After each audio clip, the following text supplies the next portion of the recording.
sa ating pong pananampalataya upang patuloy tayo na makasunod sa plano ng Panginoon sa ating buhay. At ito po ang nais kong pamuli na palala sa inyo sa Ephesians chapter 6 verse 11. Put on the whole armor of God that you may be able to stand against the wiles, to stand against the trick of the devil, yung mga panlilin ng diablo. Maring hindi nyo narinig yung maatungal na parang yun, baka maya sa gabi, may maatungal yung pala, hilik, no? But sometimes, yung mga tungal ng kaaway ay sa magitan po ng mga sa emotion natin. You're going to inflict fear. You're going to inflict yung mga pag-aalinlangan. So we must stand firm. Sa verse 13, and having done all to stand firm. So stand on our ground. Alam niyo po mga kapatid, we don't want, ayaw natin talunan, di po ba? Masarap yung damdamin kapag ikaw ay lagi nasa on the side na victorious life. Di ba yung panalo tayo lagi? Therefore, ang ating Panginoong Diyos dahil panalo lagi, talunan lagi ang diablo. Ang ating kaaway, mayroon ko yung kanta, is under my feet, is under my feet. Di ba? Satan is under my feet. Ano ba?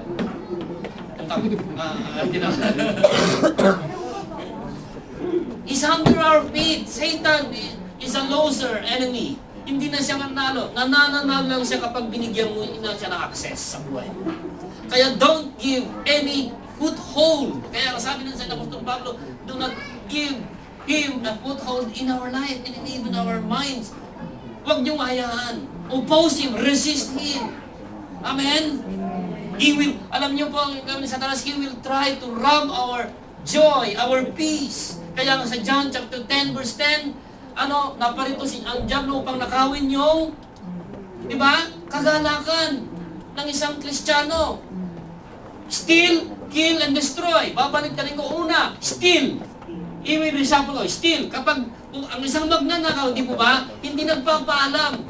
Meron bang nagpapaalam na magnanakaw? Pupunta ako sa bahay mo, magnanakaw ako. Wala, bigla-bigla yan. Bigla. Ang unang gagawin niya na nakawin, di ba? Pag nakaw, he will steal or he will rob the joy in your heart. The peace in your heart. Yun ang gagawin niya. Siyempre, kapag wala ka ng joy, wala ka ng peace, di lalamya-lamya ka na, di ba? So, ano mangyayari? Mamamatay ka spiritually. Babalik ka ngayon sa dati mo.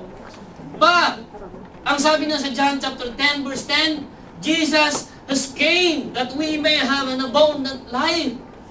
Amen? Kaya dapat tuloy tayo mapagbantay, mapag-ingat po sa ating pananampalataya. Be watchful.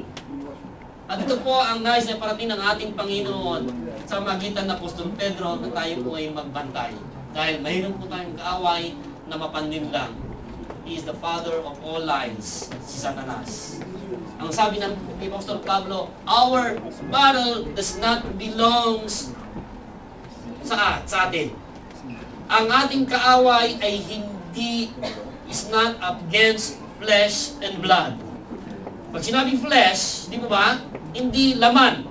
Pag sinabing blood, walang dugo na dumadaloy. Okay? Yung kaaway natin, ang diablo, wala siyang dugo. Wala siyang katawan. Gumagamit lang ng katawan.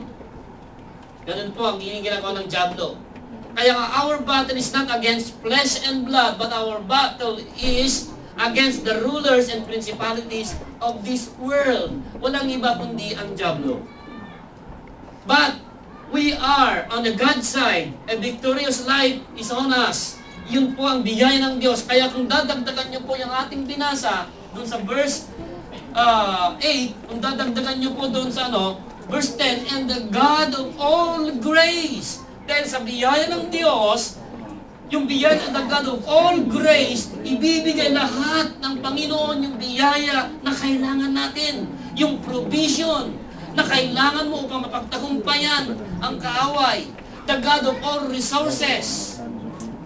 And He will surely bless you and give you favor because He is a gracious God. Verse 10, the God of all grace. because you are called in His wonderful and eternal purposes. Amen. Amen. Pagpalain kayo ng Panginoon. So, hallelujah.